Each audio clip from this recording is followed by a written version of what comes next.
There's an important concept in programming known as scope. Now, if you haven't come across scope before, it's essentially the idea that a function or a variable is only allowed to be accessed from certain parts of the program. So, for example, this evilness property that we've got there is public, which means it can be accessed from anywhere. But that doesn't mean that if I just echo evilness down here, I'm going to get any output.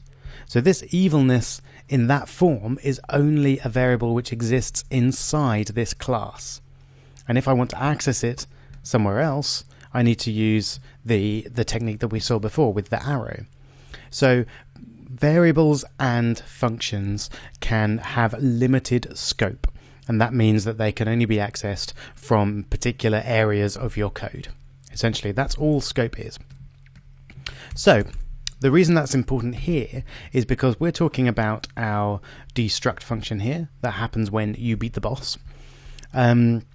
What if we wanted a function in the original class to still take place when we beat the boss, but we wanted something else to happen when we beat a boss, not just a plain old baddie? So let's see what happens there. First of all, we're going to move this function over to baddie.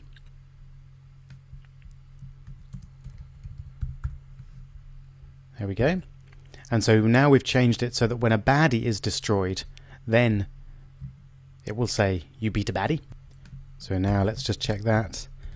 We'll set Ganon equal to a new baddie this time. And as before, we will unset him or destroy him. So just to check that works, you beat a baddie. Fantastic. So it might be that we want, when the boss is destroyed, we might want the level to end, because then you're ready to go on to the new level. So let's see what happens now. If I define that, so a new destruct function, special for bosses, so echo the level has ended. Okay, so now if we make Ganon a boss rather than a baddie, you can see the level has ended. But really we want this one to happen as well, because we still beat a baddie.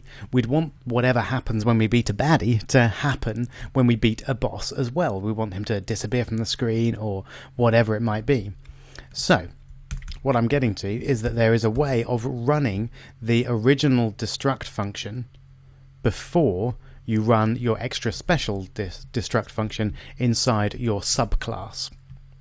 And we do that using the scope resolution operator, which is essentially 2 colons next to each other, so 4 dots. And what we want to do here is we want to access the parent, that is the baddie class, because the baddie is essentially the parent of the boss, because the boss comes out of the baddie. And then we want to run the destruct function within the parent.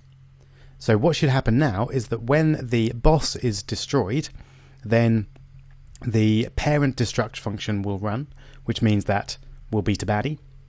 And also then the special boss destruct function will run as well, and we'll get that the level has ended. So let's just see that in action. Great. So you beat a baddie and the level has ended.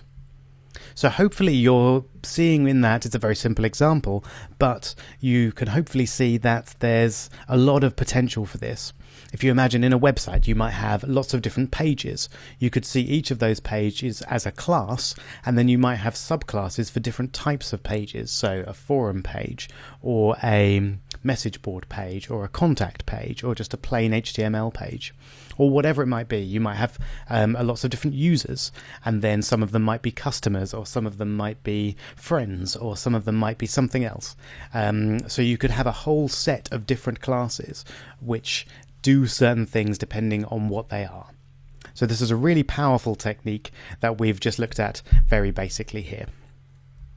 And in the next video, we're finally going to find out why we've got this public in front of everything that we're doing, and what are the other options there. Why might we want to do it a slightly different way?